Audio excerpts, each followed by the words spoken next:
There is a few components you will need to do your winterization on your Terreno and Strada. The first thing you will need is 4 gallons of RV antifreeze. Be sure it is not automotive antifreeze. Make sure it is RV antifreeze. Also, you will need a funnel and your outside shower hose assembly. First step in winterizing your Strada or Terreno RV.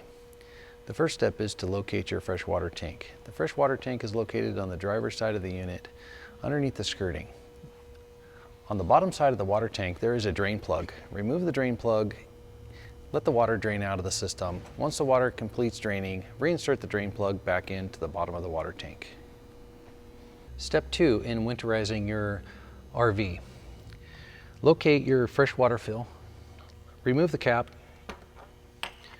take a funnel, insert a funnel into the freshwater fill, get your 4 gallons of RV antifreeze, and pour 4 gallons of RV antifreeze into the holding tank.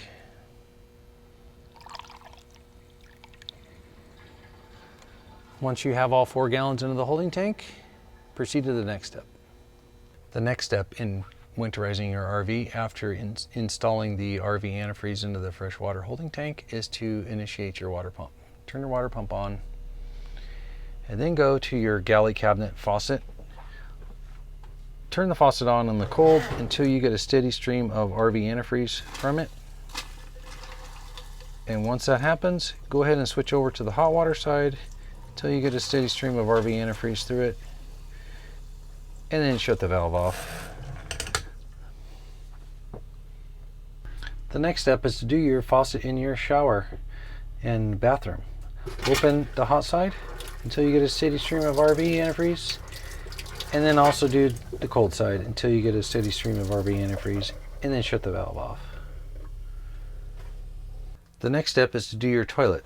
Go ahead and just flush your toilet like you would normally flush your toilet until you get a steady stream of RV antifreeze. Hold the pedal down for at least 5 to 10 seconds so it will flow RV antifreeze into the black holding tank.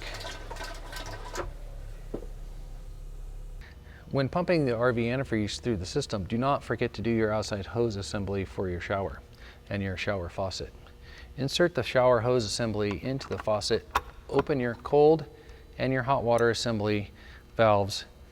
Make sure you get the RV antifreeze through the sprayer. Once it's done, shut your valves off and disconnect your hose assembly. The next step is turn your water pump off and then go to your galley faucet and bleed off the pressure from the hot and cold side. Once the pressure is bleeded off, close the valve. After turning off your water pump and draining the pressure out of the system, locate your hot and cold low point water drains. They are on the driver's side of the unit, right in front of the rear tire. Once you locate your hot and cold low point drains, open the valves one at a time to bleed the residual pressure left in the system. After that is done, close the low point drains. The next step in doing winterization on your Strada and Terreno is to open your drain valves, the black valve electrically till the light is flashing, and then your gray valve electrically until your light is flashing. That will open both of the drain valves and allow the RV antifreeze to flow into your macerator. The next step is to pull the drain hose assembly out,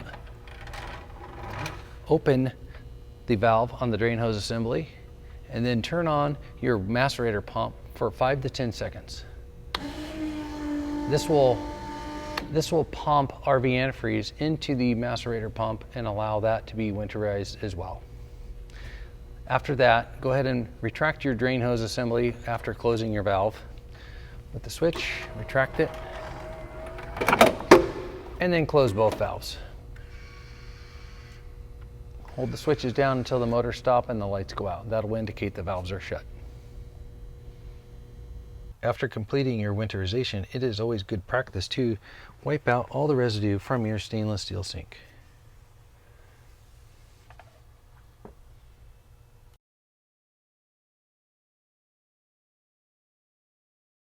I'm going to demonstrate how to do winterization on your Strada and on your Terreno on any production units built as of November 1st, 2023 and newer.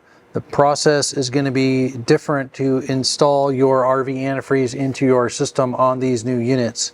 Once you complete draining your water tank by the valve here, it is not necessary to put RV antifreeze into your freshwater holding tank. This process is going to show you how to install RV antifreeze into your water system without putting RV antifreeze into your holding tank. What you're going to need to do this process is you're going to need RV antifreeze. You're going to need a pair of side cutters to cut some zip ties underneath on the strainer. I'll show you how that is to be done. Also, you're going to need some type of pickup hose. Make sure you can be rubber hose. This is a plastic hose, but it's 1/2 inch ID on the hose is what you're going to need to be able to install that onto the pickup fitting underneath the vehicle. So once you get those 3 components there, then you are ready to go. So let me show you how that is going to be performed. The first thing that you want to do is go ahead and drain your fresh water tank. On the bottom of the fresh water tank, there is a drain valve here now. Go ahead and open up that drain valve. Go ahead and drain your fresh water tank. Make sure that water tank is empty. The next step that you're going to want to do is access your strainer. Your strainer is in this location here underneath the vehicle. And what you're going to want to do is actually cut that zip tie there underneath there to access that strainer cap. So go ahead and cut that zip tie with your side cutters and remove that zip tie. You're no longer going to need that.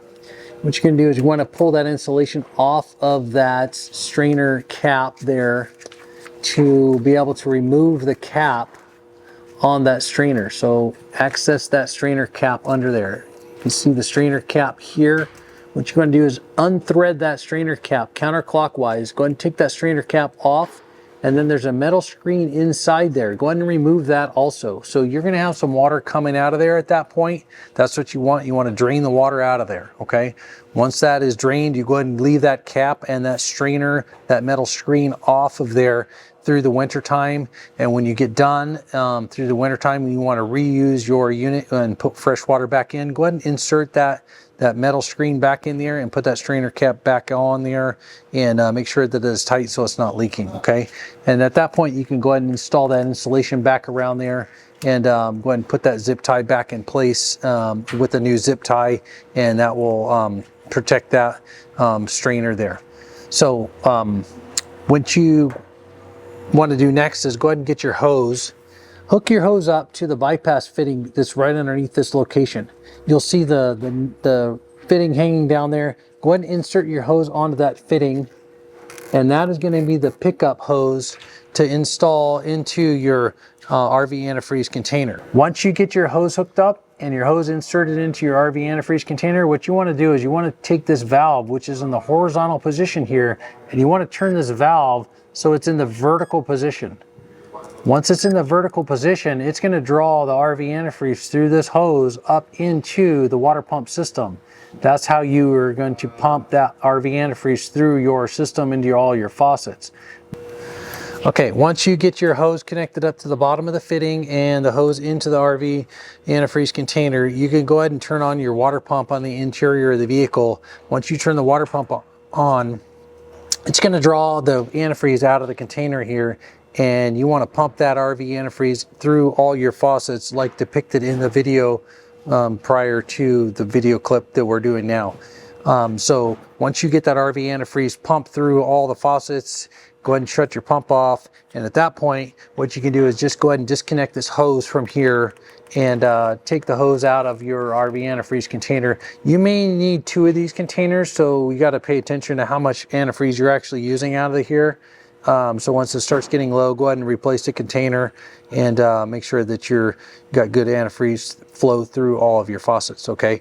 Once you're done here, go ahead and just remove the hose and turn the valve back in the other direction, okay? And that will allow it to pull the fresh water from your holding tank into your system.